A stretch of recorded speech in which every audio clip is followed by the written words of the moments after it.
Uwezo wa mtoto kujiamini na kupambana na vitendo vya ukatili huanzia nyumbani, na mzazi ndio mwalimu wa kwanza kumwelimisha mtoto juu ya vitendo hivyo. Hayo ni maneno yake Fredrick Eliakimu, mratibu kutoka shirika la Tuna Ndoto mkoani Mwanza, ambapo amehamasisha wazazi kuona utaratibu wa kutoa elimu ya ukatili kwa watoto. Ana haki ya kushiriki na kupaza sauti pale anapoona kuna changamoto ambayo inamsumbua. Inawezekana labda hapati nafasi ya kusoma, inawezekana hapati nafasi ya kujieleza akiwa nyumbani juu ya changamoto zake anazopitia, ambazo zinaweza zikaathiri makuzi, zikaathiri afya, zikaathiri ufahamu wake.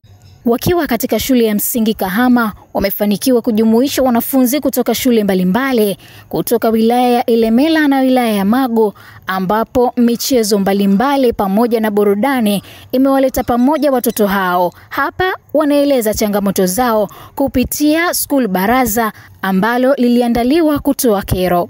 Sisi wanabaraza huwa kipaumbele kutoa elimu kwa wanajamii juu ya ukatili na namna ya kuzuia ukatili, au sehemu ambapo tunaweza kutoa taarifa za ukatili.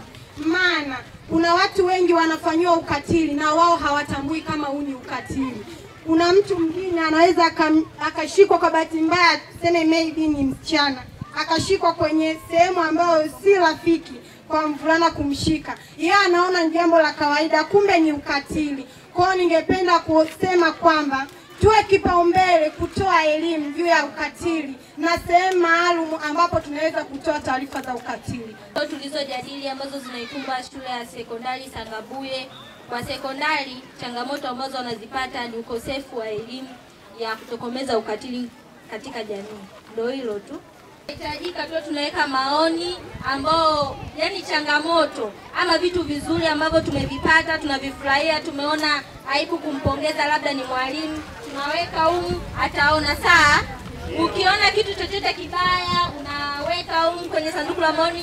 Imagine mwalimu aingie kwenye kipindi, unaandika karatasi unaweka watakuja kusoma saa. Huyu ni mmoja kati ya walimu wakuu ambaye alizungumza kwa niaba yao na ameeleza kufurahishwa kwani watoto wamejumuika pamoja na kufunzana mambo mbalimbali. Mtoto anatakiwa kutunzwa kwa namna iwayo yoyote ile.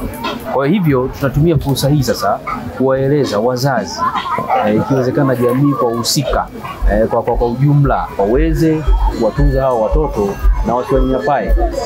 Tupinge ukatili kwa watoto kwa asilimia zote 100. Yote haya yamefanyika ikiwa ni katika kuadhimisha siku ya mtoto wa Afrika ambayo huadhimishwa kila ifikapo Juni 16, lakini hapa imefanyika Juni 17.